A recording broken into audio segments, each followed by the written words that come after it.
Well, joining us now to break this all down is Behnam Taleblu. He's a senior fellow at the Foundation for Defense of Democracy. So I'd like you to break down what life is like right now for the average Iranian today. What kind of financial issues are people actually facing? Problems seem to be compounding for the Iranian people across multiple spaces. There's already very, very tough ultra hardline Islamist restrictions on social life, on life in the public space. This is even recently faced in cyberspace as well. But on the economic front, of course, there are challenges that the Iranian people have faced for quite some time, and the government has tried to do everything from selectively buy them off through cash payments to significant changes in some food commodities that are subsidized. And then ultimately to try to redistribute some of the money among its ultra hardline elite, as well as some of its former base, which has been protesting significantly since 2017. While there's been, as you know, a whole string of protests across the country since late 2017, economics has been a major trigger of them. But I would say this whole larger panoply of pressure the Iranian people have been facing is what has ultimately pushed the population from away from seeking reform and towards seeking a wholesale revolution against the system that has failed to deliver for them socially, politically, and economically. Now, of course, Iran is rich with oil. It has the potential to be a very, very rich nation. Why is the economy in shambles? What is the biggest culprit here? Oh, a lot of people have looked at this issue for quite some time, and they've looked at the brain drain, something else that's pretty significant inside Iran. It's not just the natural wealth, it's the human wealth of that country that seems to be fleeting away. And ultimately, it's the management. It's the government of the Islamic Republic. It's the way resources are allocated. It's the prioritization of regime interests over the national interest or over the public good. You've seen Iranian protesters increasingly move to embrace this kind of nationalist rhetoric against their Islamist government.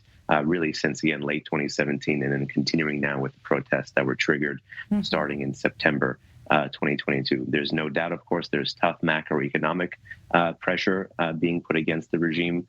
But ultimately, the way the government chooses to spend every single rial, or technically every single toman, which is the way Iranians denominate their currency, matters. And it matters a great deal because, as you mentioned, there is immense wealth, but it's being mismanaged. Now, the greatest extent of Western involvement at this point has really been sanctions when it comes to tackling the ongoing protests and the violence of the Iranian regime. But are these sanctions really targeting the right people, and have they been effective? Well, here's where we need to marry local pressure with foreign pressure. The population has bravely been on the streets for 4 months now, as you mentioned. If those street protests move into strikes, then, of course, the population could have an economic weapon of its own against the regime. The U.S. has done some targeted sanctions, particularly against some of the structures of security forces, be it the Islamic Revolutionary Guard Corps or the LEF, the law enforcement forces. But ultimately, what would get this regime's attention is visa bans against it and its elites and families of its elites abroad. An Iranian soccer player known as Ali Karimi said it best the same day Mahsa Amini died, which is, our children are killed, their children leave. So there's a double standard inside Iran, even among the state and the society. So, making sure that is enforced would be critical, as well as making sure Iranians have communications technology access. This is a regime that is killing quite literally under the cover of darkness with national and sporadic internet blackouts.